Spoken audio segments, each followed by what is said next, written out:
ঘুম আর মৃত্যু দুটো প্রায় একই।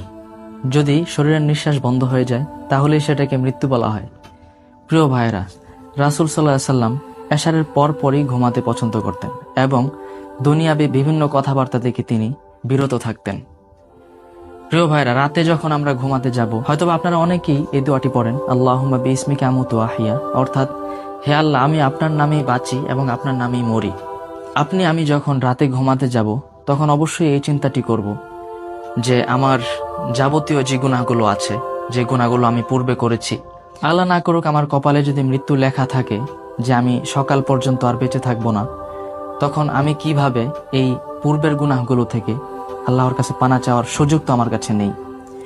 তো ভাই, আপনার কাছে আমি অনুরোধ করব, যখনই ঘুমাতে যাবেন পূর্বের গুনাহের জন্য আল্লাহর কাছে মাফ চাইবেন এবং পরবর্তীতে যেন আপনার দ্বারা গুনাহের কাজ না হয় সেজন্য আল্লাহর কাছে সবসময় দোয়া করবেন, আল্লাহ আমাদের সবাইকে ক্ষমা করুন।